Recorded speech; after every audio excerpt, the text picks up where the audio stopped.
Good morning. Good morning. It's great to see everybody here today. If you're a visitor, you are our guest, and we are so pleased that you have chosen to be with us this morning. We hope and pray that you stick around and allow us to get to know you better before you leave. We're kicking off, we kicked off last week, but today we're talking about commandment number 1. You shall have no other gods before me. That was the first thing listed as far as the 10 Commandments go. You ever sit back and think, why? Why?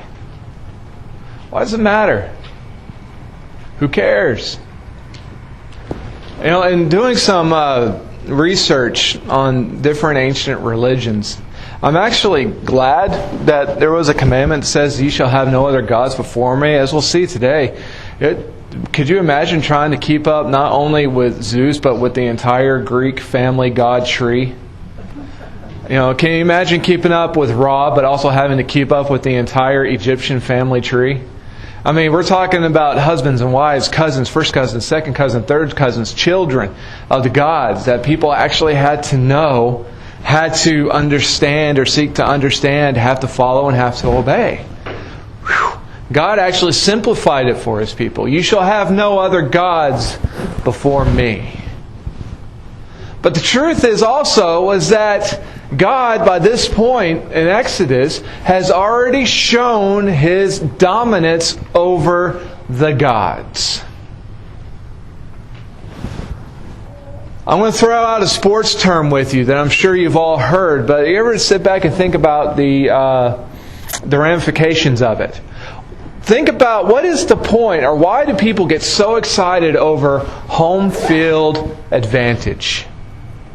Home field advantage, home court advantage. We want to take on the opposing team in our house.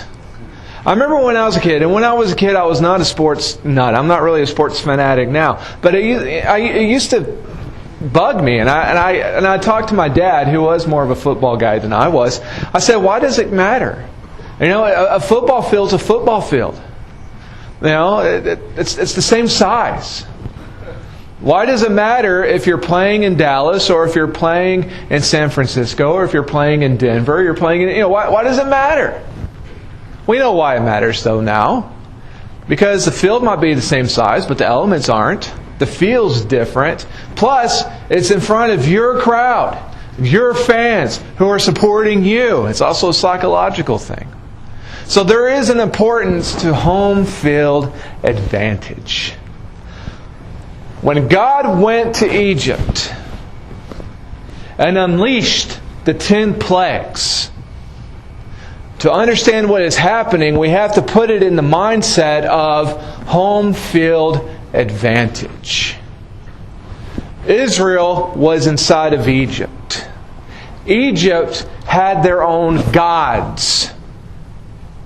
And so what happened with the 10 plagues is that God went to Egypt's house and put a whooping on 10 different gods, showing His dominance. And each plague was actually an attack on a different god. The 10 plagues was not just signs in order that the Israelites could be released, but it was also supposed to be a sign to the Israelites to show, when I tell you, do not follow any gods before me, or have no other gods before me, that is because I am the most powerful. Not only am I the only real one, but I prove it again and again and again by being the most powerful, the most dependable. Nothing can stop me. And the proof was the 10 plagues. And also, we can jump forward, as we will this morning, leap forward into Israelite history and look at every single time God put a whooping on a nation. It was not just for the sake of the Israelites to be victorious, but it was also to show the Israelites and also their opponents that no God can stand before the God of Israel. That was true back then, and it is true today. We're going to go through a series of rounds. Round 1. See, buddy, I told you, technology don't like me. There we go. Round one is Egypt. Now, he showed this to me right before, and it worked for Buddy perfectly. I grab it, and I'm like I'm walking EMP. Nothing wants to work. All right, round one was Egypt. Now, here's a list of some. This isn't all, but this is some of the Israelite gods. And again, could you imagine having to keep up with everybody? Thank goodness. So round one was Egypt. And again, each of the plagues was a battle between the God of Israel and an Egyptian god.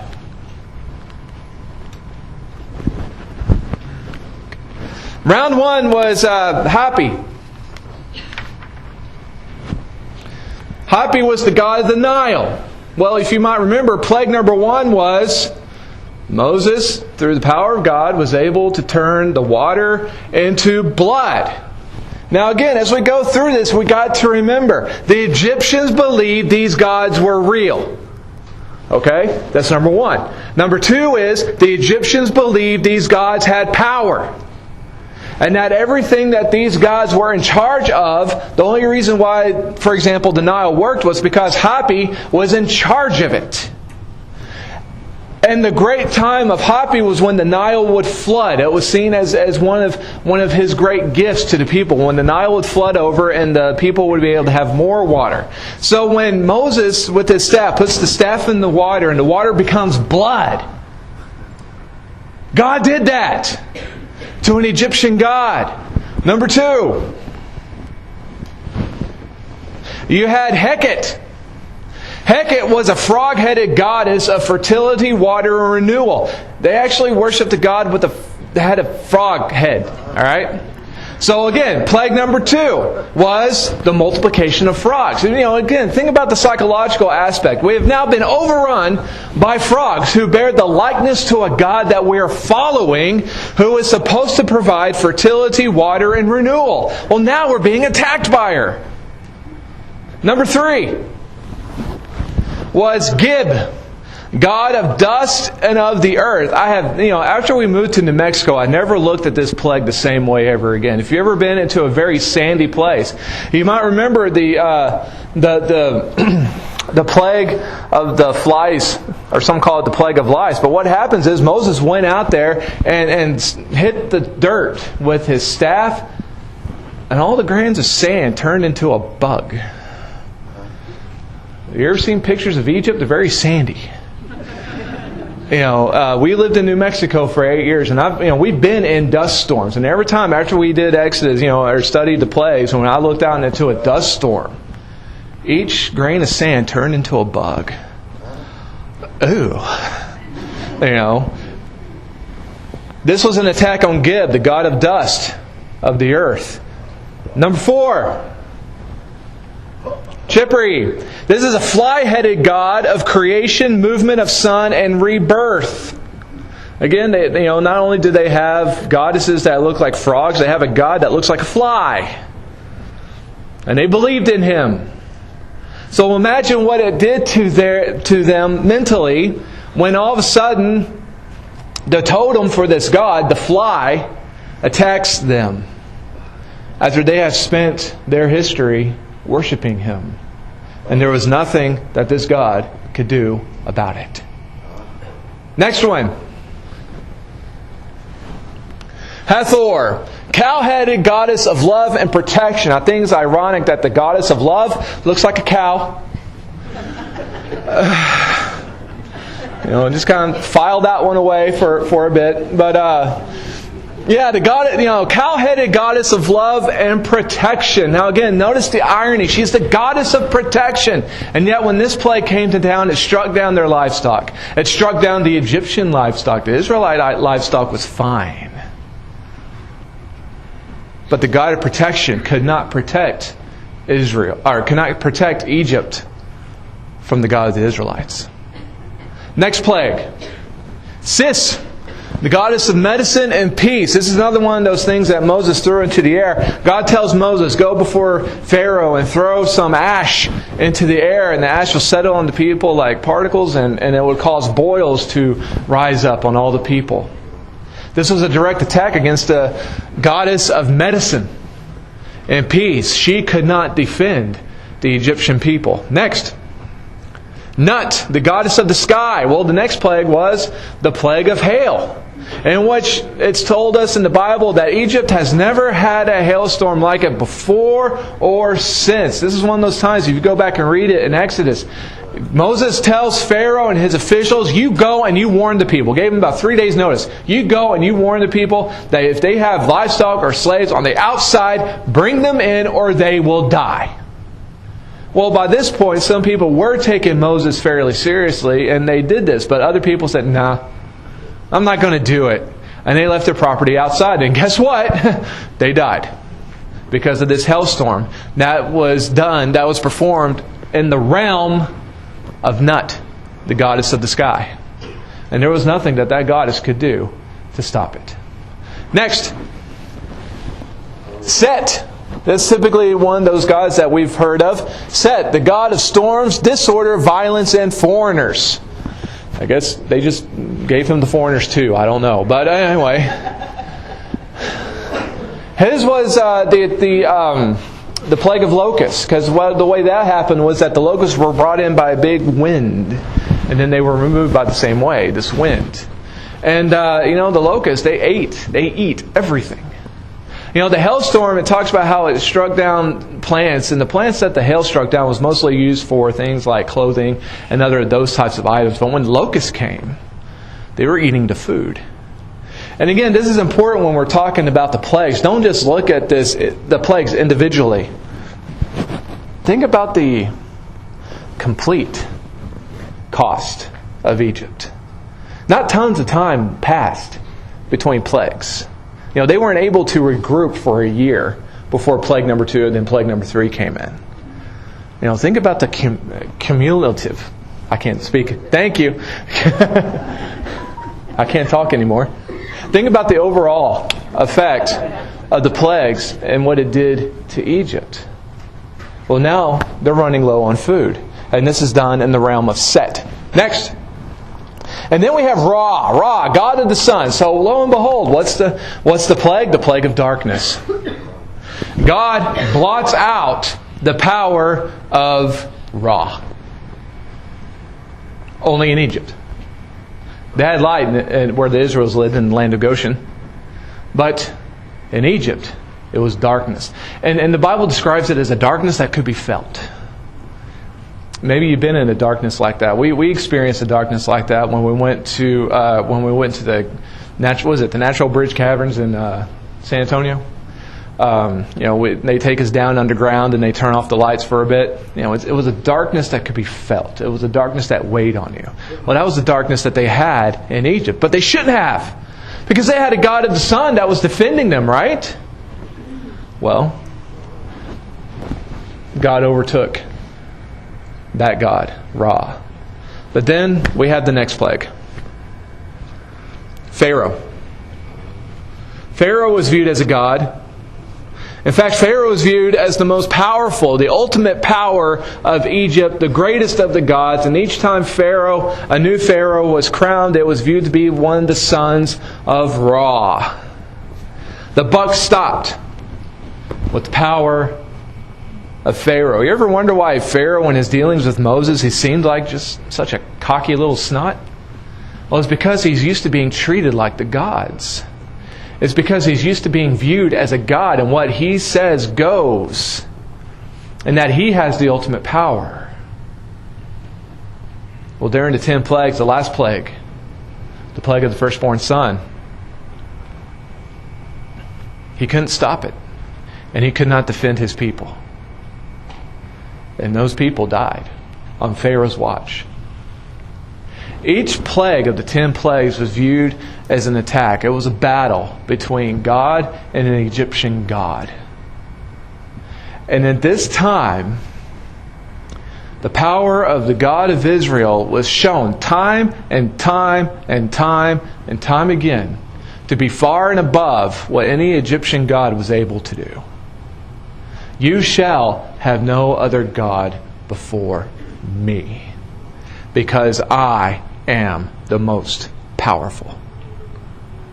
But that was round number 1. It would continue past Exodus and go into the realm of Joshua moving forward. Round number 2 was Canaan.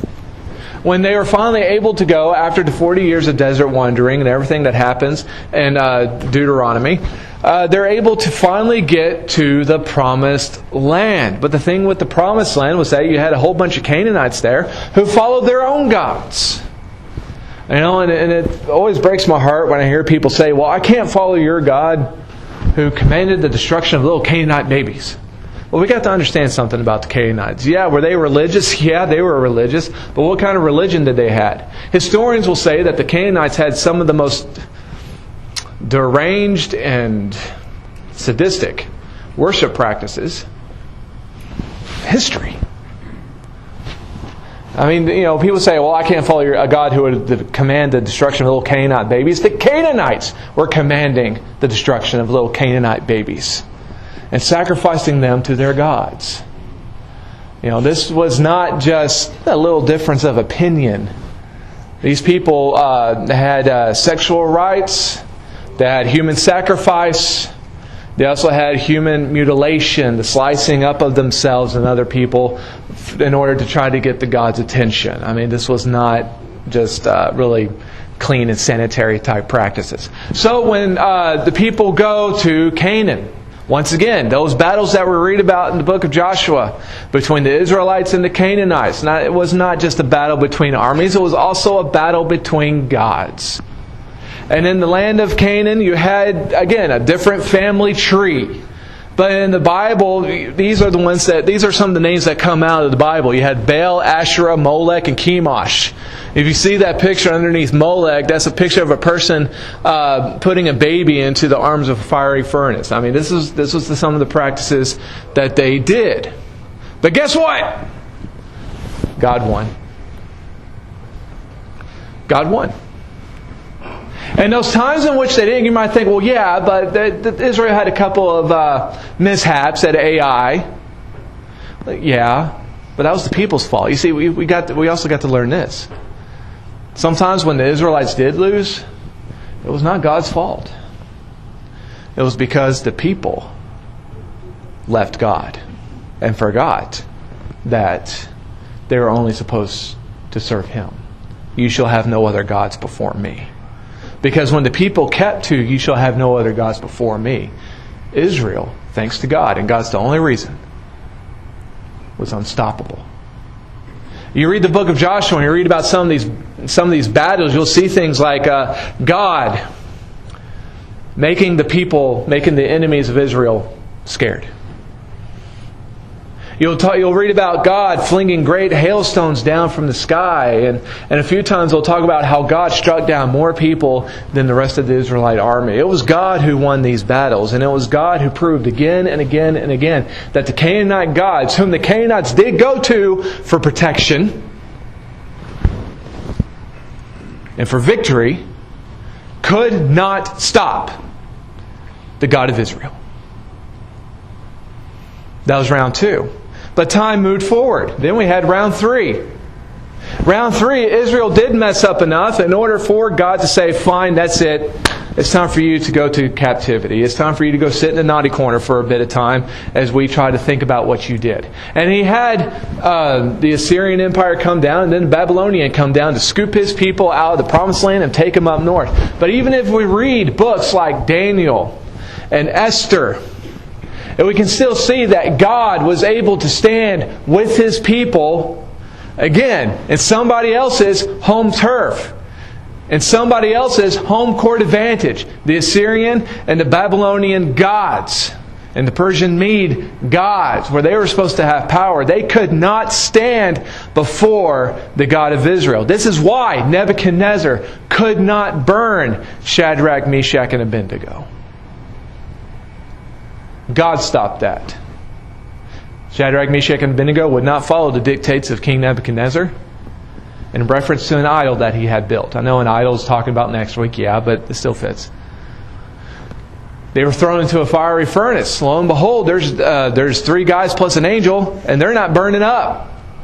God stopped it. But then you had Daniel, underneath the rule of King Darius, who was, through his pride and ego, tricked into signing an edict that says nobody shall pray to any other god except for the king himself. Well, Daniel, being a man of God, refused, and he prayed before an open window, so to speak, looking towards Jerusalem, prayed 3 times a day, and he was caught and thrown to the lions. Well, guess what? By morning, he was still there. And then we can read about Esther. Esther is a great book to read, because the name of God is not mentioned one time in the book of Esther, but you can see the workings of God throughout that entire book. And in the book of Esther, you had this guy named Haman, who becomes buddy-buddy with King Xerxes. And again, playing on Xerxes' pride and ego and manipulation and all that, orchestrates a plan in order to destroy the Jews, in which Queen Esther is one. And Haman is so cocky about this that he has a scaffold built 70 feet tall in order to hang Mordecai on it. But by the end of the book, the Jews are saved, and Haman's hung on the very gallows that he set up for Mordecai, and Mordecai has Haman's former job. Who did that? God did that. Because God can stand. And He's more powerful than the gods that other people stand up on. Next round. But then as time continued to move forward, we had round 4, which Israel was controlled by the Greeks. Now this happened in what's called the intertestamental period, but it's history. You can read about it in any ancient history book. There was this Greek by the name of Epiphanes. And he was cruel, he was vicious. He had, if you read about him, he actually had a lot in common with Nero. He was just a guy who tried anything he could to wipe out the Jews. Anything that had to do with the law of Moses was deemed illegal, and if you were caught doing it, you would be executed. This included having a copy of the law. This included circumcising your children. This included following the festivals. Anything that had to do with anything Jewish. If you were caught doing it, they would kill you. Some people speculate that he killed as many as 3 million Jews while he was in power. It was a vicious, vicious bloodbath, and this was prophesied in the time of Daniel. This is also where the holiday Hanukkah comes from, because if you can imagine this, you might not be a Jewish scholar, but just think about what you do know. You had the temple, right? Well, Antioch Epiphanes decided to put a statue of Zeus in the temple of God. He also sacrificed a pig on the altar. Think about how much the Jews love pigs. Think about what's happening here. This was what was going on. But guess what? You had the Maccabean revolt. The Greeks are defeated. The temple is cleansed. And once again, God is seen to be more powerful than the gods of the Greeks. But time moved forward. And then you had round 5. Israel controlled by Rome. And there's a couple of Caesars in the first century that really come to mind, and that's Nero and Domitian. Nero happened first. He was the guy who the path to the persecution of 66 through 70 AD in Rome, it really started in 64. In 64 AD, you had the Great Roman Fire. Now, people speculate what happened, but one of the going theories is that Nero, because he was crazy, for his own benefit and joy, set various parts of Rome on fire. Why would he do this? I don't know. But again, for some reason, it pleased him. But can you guess what? Can you believe it? When he got done, when the fire was finally put out and everybody looked around at the damage, Nero was shocked that the Romans didn't agree with him. And that it wasn't a good thing that he set the city on fire. Well, lo and behold, then he needed a scapegoat. Because, how dare the people not think that this was a wonderful idea? He picked the Christians. The Christians became the fall guy for the Great Roman Fire. And he gave Nero license to start persecuting the Christians. And the Christians were not just killed. Nero was a sadistic person in which he did horrible things I don't want to go into this morning, but he was known for his cruelty. To the point where some Romans were beginning to look at Nero and say, okay, look, if you want to kill him, then fine, just kill him, but what are you doing, with some of the methods you're using? Nero, again, being a Roman Caesar, was viewed as a god himself. But then, lo and behold, by the end of his life, Nero does not have a friend in the world. He's on the run from his own Senate. And he's told by a mere guard that, you know what, you might as well just kill yourself and get it over with. And talk about the ego of Nero. He was trying to work up the courage to slit his own throat. And trying to get the courage, he looks over to the guard and he says, I command you to slit your throat so it'll inspire me to slit mine. To which the guard said, no. But Nero did finally die. Friendless, homeless, on the run himself. But then you had Domitian. Now again, Nero was in the 60s. Domitian was towards the end of the 1st century. This was the guy who was in power when John wrote Revelation. Okay, so the period of time Revelation comes back up. Again, the Christians are experiencing another persecution. Domitian wasn't crazy like Nero. He just had this grudge, against the Christians, and he was putting them to death. Well, again, this was the atmosphere in which Revelation was written, and it freaks people out, but it's true because we forget this. The book of Revelation is supposed to be a happy book. It's a book in order to inspire Christians to keep on going, and to endure and endure and endure. And don't worry, because God still has it under control. And He does, Right after Revelation comes out to the 7 churches of Asia, Domitian dies. Again, viewed as a god, struck down. Throughout history, throughout all those times that the Bible talks about, there have been other gods. There have been other gods in which the people believe in them as much as we believe in God. It's not fairy tales. It's real. But what God shows us through the Bible is that every time He came up against another god, our God, the God we worship, was victorious. And so when God has to tell the Israelites on Mount Sinai, you shall have no other gods before me, it should be, well, yeah, because you have just shown your dominance. You have just shown your power. You have just walked into somebody else's house and whooped up on them.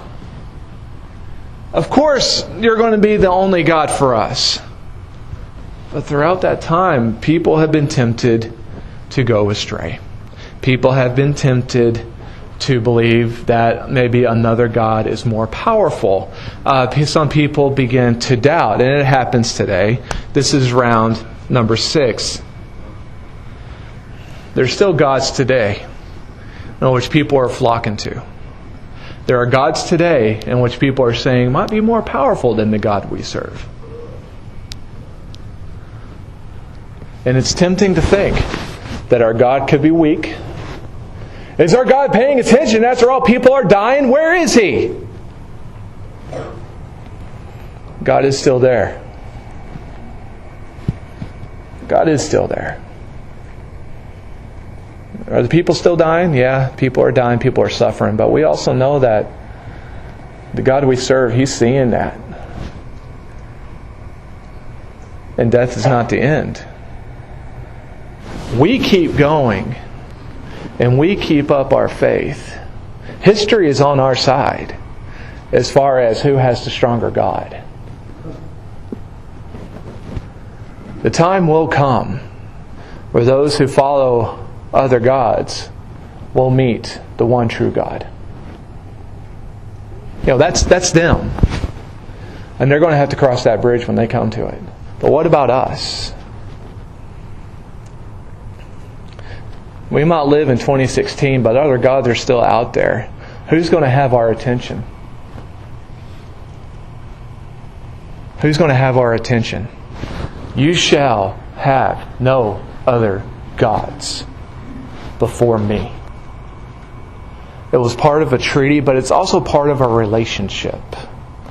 We cannot be God's people if we're going to be easily swayed to go after every other god that comes down the pike. We can't be God's chosen people if we're going to be tempted to go chase after some other teacher, some other belief, and just have no sense of relationship about us. If we are going to be followers of God, then we continue to be followers of God through the good times and through the bad times.